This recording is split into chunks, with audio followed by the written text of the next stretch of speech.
What's up, everybody? Welcome back to Cilinix Crypto. Good morning. Hope you're all doing great. Hope you're all having a great start of the weekend. And welcome to a video on the Apecoin, which I haven't covered in quite some time. I should have covered it when we fell down pretty hard. I think we fell down by almost 50%. I think like 45, 47%. We'll talk about why that happened. I think most of you know, but it's important to talk about that. And we'll also, the last couple of days we were actually, Apecoin was actually pretty strong.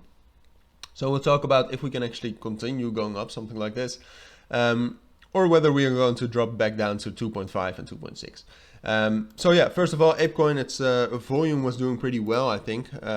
Usually in the weekend, volume drops down significantly. But volume was for Apecoin, it was pretty low. So it's good that it's now around 200 million. That's great to see. Just a lot of people buying and selling. Obviously, it's really a lot of both, because I can understand why people are selling, but I can also understand why people are buying, to be honest. But the main reason why we were this bearish because of what happened is that well, hopefully I explained it correctly. But it's that Yuga Labs, the company behind the Apecoin and behind all of the Ape collections, actually was heavily tied with FTX and had a lot of exposure to FTX. I think FTX also held a lot of Ape coins. So all that caused us to drop down significantly. I mean, as you can see, maybe we actually did drop down 50% from this top to the bottom. Yeah, exactly 50%. That's pretty fun. So that's why we dropped down that significantly. Apecoin altogether, I mean, if you believe that it has value, it's quite undervalued right now, I would suppose. I don't necessarily, I don't hate Apecoin, but I've never been a fan of it.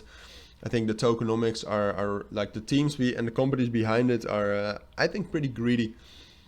A lot of the distribution of Apecoin actually goes to those teams and to a lot of investors. So I never like when that happens.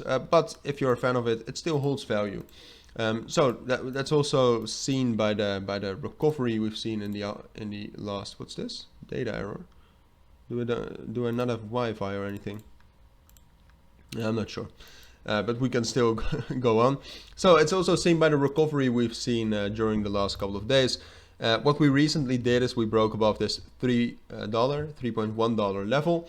And right now, what you can clearly see, at least I think, is that we're stuck between 3.25 and $3. And simply said, what's going to happen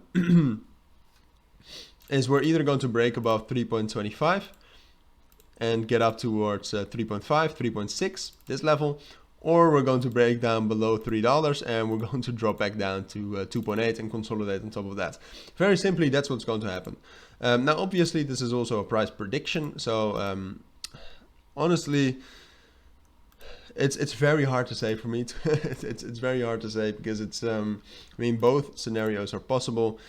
I think like the one thing I can say is that if we don't break above 3.25 in the next day, then we're going to drop down, all right? So I think we can actually still have a day to get above that, but if we then still haven't broken above that, we're probably still in this level, but then I expect a drop down, because right now we have momentum, but we need to keep that momentum for a bullish breakout, otherwise it's not going to happen. So that's my take on Apecoin. If you do have any questions, let me know down in the comments, but for now I want to wish you all a great weekend. Take care and bye.